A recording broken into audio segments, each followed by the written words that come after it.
September October മാസങ്ങളിൽ താങ്കളുടെ chartered account E D ഓഫീസിൽ ഹാജരായിട്ടുണ്ട്. ഞാൻ പറഞ്ഞല്ലോ, ഇ ഡി ഓഫീസിൽ മാത്രമല്ല, ഇൻകം ടാക്സ് ഓഫീസിൽ പോയിട്ടുണ്ട്, GST ഓഫീസിൽ പോയിട്ടുണ്ട്. ഓരോ ഡോക്യുമെന്റ്സും അതുപോലെ ഇവർ ആവശ്യപ്പെടുന്ന ഡോക്യുമെന്റ്സ് കൊടുക്കാൻ ഞാൻ ബാധ്യസ്ഥനാണ്.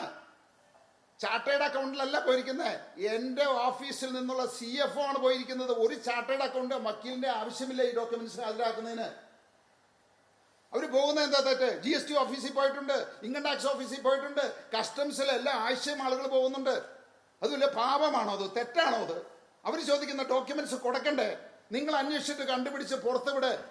ഈ പറയുന്ന ED യുടെ കയ്യിൽ എന്തെങ്കിലും, ഇനി ഞാൻ ഇപ്പൊ പറയുകയാണ് NDA ആയിട്ടുള്ള സഖ്യമുണ്ടാക്കി, അതുകൊണ്ട് ഇത് പൂഴ്ത്തും. നിങ്ങൾക്ക് കോടതി ഉണ്ടല്ലോ, കോടതി ഫയൽ ചെയ്തിട്ട് നിങ്ങൾ തെളിയിക്ക്. ഞാൻ $1 വിദേശ ചട്ടലംഘനം നടത്തിയിട്ട് നിങ്ങൾ തെളിയിക്ക്. ഏതെങ്കിലും നിയമം ലംഘിച്ചിട്ടുണ്ടെന്ന് നിങ്ങൾ തെളിയിക്ക്. ഞാൻ ഈ പരിപാടി ഉപേക്ഷിച്ച കമ്പനി എഴുതി തരാം നിങ്ങൾക്ക്. ആ ധൈര്യം നിങ്ങളുടെ ഉടമയ്ക്കുണ്ടോ? റിപ്പോർട്ടർ ചാനലിന്റെ ഉടമയ്ക്കുണ്ടോ? നിങ്ങൾ ഈ പറഞ്ഞത് തെറ്റാണെന്ന് ഞാൻ തെളിയിച്ചു കഴിഞ്ഞാൽ ആ ചാനൽ അടച്ചു പൂട്ടാൻ നിങ്ങൾ തയ്യാറാണോ? ഞാൻ നിങ്ങൾക്ക് എഴുതി തരാം ഈ ഫാക്ടറി. സാബു ജേക്കബ് 2015 അധികാരം ഏറ്റെടുത്തു കിഴക്കുമല പഞ്ചായത്തിന്റെ. അന്ന് എല്ലാവരും എന്താ പറഞ്ഞത്? സാബു ജേക്കബ് പഞ്ചായത്ത് ഏറ്റെടുത്തിരിക്കുന്നത് നിയമവിരുദ്ധമായിട്ടുള്ള പരിപാടികൾ പഞ്ചായത്തിൽ നിന്ന് സാധിക്കാനാണെന്ന്. അവിടെ ഇരിക്കുന്ന സെക്രട്ടറി അടക്കം ഉദ്യോഗസ്ഥന്മാരുണ്ടല്ലോ, നിങ്ങൾ അന്വേഷിച്ച് കണ്ടുപിടിച്ചിട്ട് പറ. സാബു ജേക്കബ് ₹1 നിയമവിരുദ്ധമായിട്ടുള്ള ഏതെങ്കിലും കാര്യങ്ങൾ പഞ്ചായത്തിൽ നിന്ന് നേടിയിട്ടുണ്ടോന്ന്? 1 സ്ക്വയർ ഫീറ്റ് കെട്ടിടം പോലും ഞാൻ കൂട്ടിയിട്ടില്ല 2015 ശേഷം. ഇനി 2016 മുതൽ 2021 വരെ പിണറായി വിജയന്റെ കൂടെ ഒരു സഹപാഠിയായിട്ട് നടന്ന ഒരാളാണത്. എനിക്ക് എന്തെല്ലാം കാര്യങ്ങൾ നേടാമായിരുന്നു. ഒരു കപ്പലണ്ടി പോലും ഞാൻ മേടിച്ച് കഴിച്ചിട്ടില്ല. ചോദിക്ക്, പറയട്ടെ. ഇനി ഇത് മാത്രമല്ല, ഞാനെന്നല്ല, എൻ്റെ അച്ഛനായിട്ട് ഈ കുടുംബം ഒരു സർക്കാരുകളിൽ നിന്നും ഇവരൊക്കെ ആയിട്ട് ഏറ്റവും അടുത്ത് ഏറ്റവും കൂടുതൽ ഞങ്ങൾക്ക് കാര്യങ്ങൾ സാധിക്കാവുന്നതാണത്. ഒരു പൈസയുടെ പോലും ആരോടും ഒരു ഓബ്ലിഗേഷൻ ഇല്ലാത്ത ഒരു കുടുംബവും ഒരു വ്യവസായവും ഉണ്ടെങ്കിൽ അത് ഞങ്ങൾ മാത്രമേ ഉള്ളൂ. നിയമവിരുദ്ധമായിട്ട് ഒരു കാര്യവും ചെയ്യാത്തുണ്ടെങ്കിൽ ഞങ്ങൾ മാത്രമേ ഉള്ളൂ.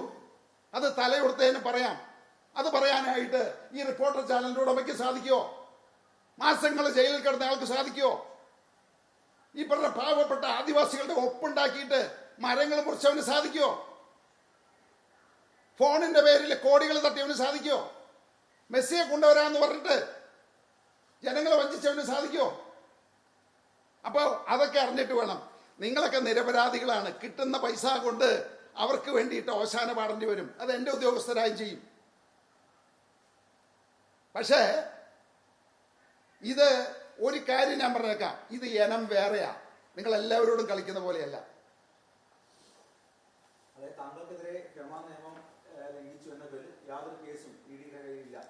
ഉണ്ടെന്ന് നിങ്ങൾ തെളിയിക്കുക. 100 കോടി രൂപ അങ്ങോട്ട് തരാൻ ഞാൻ പറ്റുമോ താങ്കൾക്ക്? എന്ത് ഡോക്യുമെന്റ്സിന്റെ അടിസ്ഥാനത്തിലാണ് നിങ്ങൾ ചെയ്തത്, പ്രസിദ്ധപ്പെടുത്തിയത്? എന്റെ പേരിൽ കേസ് രജിസ്റ്റർ ചെയ്യുന്ന FIR നിങ്ങളുടെ കയ്യിലുണ്ടോ?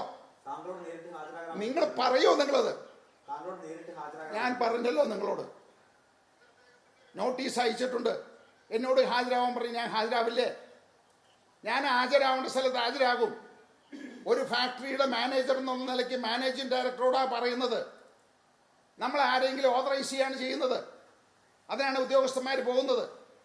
അങ്ങനെ മെയിൽ ഹാജരാകാൻ പറഞ്ഞ് അങ്ങനെ എത്രയും വലിയൊരു കൊലപാതകം ചെയ്തിട്ടുണ്ടെങ്കിൽ അതിനെ പിടിച്ച് അകത്തില്ലായിരുന്നു അവര്. അന്നില്ലല്ലോ NDA. താങ്കളുടെ ഉടമയോട് ഹാജരാകാൻ പറഞ്ഞില്ലേ? പറഞ്ഞോ ED? അതല്ലേ പറഞ്ഞത്. ഇനി വീണ്ടും വീണ്ടും ഇത് തന്നെ പറയണോ? നിങ്ങൾക്കടയിൽ നോട്ടീസ് ഉണ്ടല്ലോ, നിങ്ങൾക്ക് കിട്ടിയ നോക്കുക അതിനകത്ത് എന്താ പറഞ്ഞേക്കണമെന്ന്. അതിന്റെ ഉത്തരമാണ് ഞാൻ പറഞ്ഞത്. ഇനിയിപ്പോ NDA ആയിട്ട് ഞങ്ങൾ പൂഴ്ത്തി എന്നുണ്ടെങ്കിൽ നിങ്ങൾ ഹൈക്കോടതിയെ സമീപിക്കുക. എല്ലാ ഡോക്യുമെന്റ്സും അവിടെ വരില്ലേ? ആർക്കെങ്കിലും തടയാൻ പറ്റുമോ? കോടതിയും അതിന് മേലെയാണോ? NDA മേലെയാണോ? ഇത്തരം സംഭവങ്ങൾ രാജ്യത്ത് ഒരുപാട് ഉണ്ടായിട്ടുണ്ട്. ഒരുപാട് രാഷ്ട്രീയ പാർട്ടികൾ, ഒരുപാട് നേതാക്കളൊക്കെ തന്നെ ഇത്തരം കേസുകൾ വരികയും അതിന് തൊട്ട് പിന്നാലെ NDAയിലേക്ക് പോവുകയും ചെയ്തിട്ടുണ്ട്. അത് നമുക്ക് മുമ്പിലുണ്ട്. അത് താങ്കൾ കാണുന്നില്ല. അത് നാളെ രാവിലെ ഞാനൊരു നോട്ടീസ് അയക്കുന്നുണ്ട്. അത് കിട്ടിയിട്ട് അതിന് ഉത്തരം പറ നിങ്ങൾ. അപ്പൊ മനസ്സിലാവും. ഞാൻ പറഞ്ഞ കാര്യത്തിന് വ്യക്തമായിട്ടുള്ള ഡോക്യുമെന്റ്സ് എൻ്റെ കയ്യിലുണ്ട്. അത് തെളിയിക്കാനായിട്ടുള്ള ബാധ്യസ്ഥ എനിക്കുണ്ട്. ആ നോട്ടീസ് വരുമ്പോൾ നിങ്ങളത് തെളിയിക്ക്. നിങ്ങൾ പൊതുസമൂഹത്തിൽ നിങ്ങൾ തെളിയിക്ക്. എന്ത് ഡോക്യുമെന്റ്സിന്റെ അടിസ്ഥാനത്തിലാണ് നിങ്ങൾ ഈ വാർത്ത പടച്ചു വിട്ടത്? എന്ത് ഡോക്യുമെന്റ്സ് ആണ്? എന്നോട് ചോദിക്കുകയാണ് നിങ്ങളോട് ഹാജരാവാൻ പറഞ്ഞിട്ടോ എന്ന്. പിന്നെ എന്ത് കണ്ടുകൊണ്ടാണ് നിങ്ങൾ പ്രസിദ്ധപ്പെടുത്തിയത്? നിങ്ങളുടെ കയ്യിൽ എന്ത് മണ്ണാങ്കട്ട ഉണ്ടായിട്ടാ? നിങ്ങളുടെ കയ്യിൽ എന്തുണ്ടായിട്ടാ? എന്നിട്ട് എന്നോട് ചോദിക്കുകയാണോ പറഞ്ഞോന്ന്? നിങ്ങളല്ലേ പറഞ്ഞത് എന്നോട് ഹാജരാവാൻ പറഞ്ഞു? എന്നെ ഇപ്പൊ തൂക്കിക്കൊല്ലും. NDA ആയിട്ട് യോജിച്ച് ഇതിനു വേണ്ടിയിട്ടാണെന്ന്. അല്ല, താങ്കളോട് ഹാജരാകാൻ ആവശ്യപ്പെട്ടു എന്നതായിട്ട് ഞങ്ങൾക്ക് ഉറപ്പുണ്ട്. പക്ഷെ താങ്കൾ എന്താണ് പറയുന്നത് എന്നാണ് ഞങ്ങൾ ചോദിക്കുന്നത്. താങ്കളോട് ആവശ്യപ്പെട്ടിട്ടുണ്ടോ? ഞാൻ പറയാനുള്ളത് ഇവിടെ ഇരിക്കുന്നവർക്കൊക്കെ മനസ്സിലായി. ഇനി പ്രത്യേകിച്ച് പറയാനുള്ളതാണ് നോട്ടീസ് വഴി നാളെ അങ്ങോട്ട് വരുന്നത്.